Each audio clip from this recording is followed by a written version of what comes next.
आज आप सभी ने कलश यात्रा करी मैया। कलश यात्रा का यही मतलब है कि आप हर मंदिर में जाकर के, हर गली हर मोहल्ले में जाकर के उन सभी देवगणों को निमंत्रण दे रहे हैं, प्रभु हमारे यहाँ कथा का अनुष्ठान हुआ है, आपके लिए कोई स्थान नहीं ले पाया है, पर ये जो कलश हम धारण करके आए हैं, आप कृपया करके इस कलश पर बैठ करके हमारे धाम चलिए, हमारे उस पावन स्थान पर चलिए। तो आज आपकी कलश यात्रा का फल क्या है? आज जितने भी दुनिया के देवता हैं आपके इस पांडाल में निवास कर रहे हैं, इन कलशों में बैठे हुए हैं। कोई जल के रूप में, कोई फूल की पत्ती के रूप में, कोई नारियल के रूप में और कोई साक्षात घड़े के रूप में, कोई कलश के रूप में बैठे हुए हैं। सभी को स्थान मिल गया है। और जब ऐसा स्थान हो तो भगवान क्यों नहीं आएंगे? भगवान अवश्य आएंगे। तो आप सभी के साक्षात यहाँ हमारे 33 कोटि देवता भी बैठे हुए हैं। आज कथा का प्रथम दिवस मैयाओं ने कलश यात्रा करके इसकी आरंभता की। कलश यात्रा का फल यही होता है कि देवताओं द्वारा आपको आशीर्वाद दिया जाएगा कि आपके घर में कभी भी किसी प्रकार का क्लेश, किसी भी प्रकार की भूत प्रेत बाधा आपके घर में आ नहीं सकती। हर मुसीबत में एक सहारा देने वाले हमारे प्रभु खड़े होंगे। आपको कहते हैं कि हम तो भाई बड़ा पूजा करते हैं फिर भी हमें दुख मिलते हैं। कौन कहता है कि पूजा करो तो दुख नहीं आते?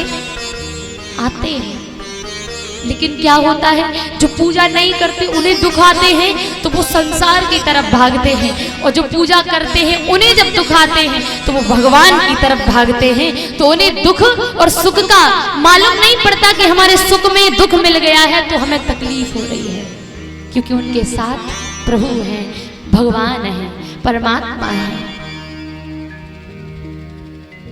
आइए, आप सभी ने कलश यात्रा की, उसका शुभ फल आपको प्रभु अवश्य दे।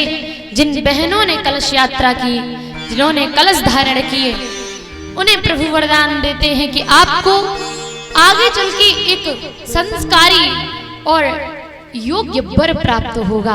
आपके बड़े सुंदर वर के साथ में, दूल्हे के साथ में, एक संस्कारी लड़के के साथ में आपका विवाह होगा। जो कन्या कलश धारण करती हैं उन्हें उनका जीवन साथी बहुत अच्छा मिलता है, बहुत प्रेम करता है,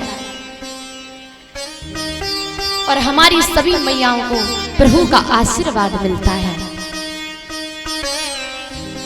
तो आज कथा का प्रथम दिवस मैया आप सभी से एक ही बात कहनी है कि प्रेम से रहिए, सभी से प्रेम करिए।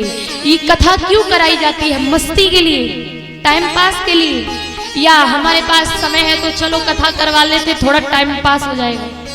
नहीं नहीं, ये कथा कोई टाइम पास नहीं है। जब हमारे समाज में कुदृष्टि बढ़ने लगती है, पाप बढ़ने लगता है, समझने की शक्ति समाप्त हो जाती है, तब हम सोचते हैं कि हमारे परिवार का कल्याण करने के लिए, हमारे मोहल्ले का कल्याण करने के लिए, हमारा क्षेत्र का कल्याण करने के लिए हमें प्रभु की कथा करानी चाहिए।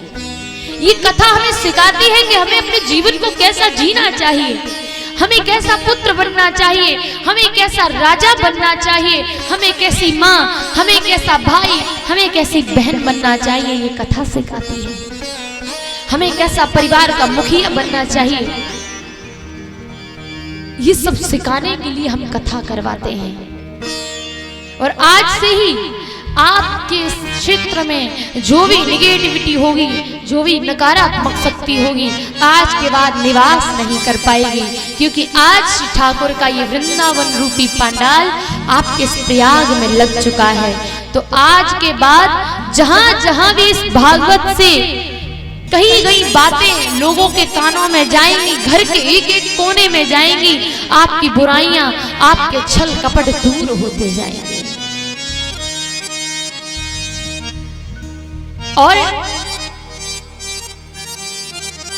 इन 7 दिनों में मैया अगर इस कथा से कुछ भी ना सीख पाओ तो एक बात तो सीख कर ही जाना, प्रभु से एक बात तो कह के ही जाना कि प्रभु हम आपकी कथा से कुछ सीख नहीं पाए, लेकिन एक चीज जो मुझे दे दो, एक चीज जो मैं आपसे मांगना चाहता हूं।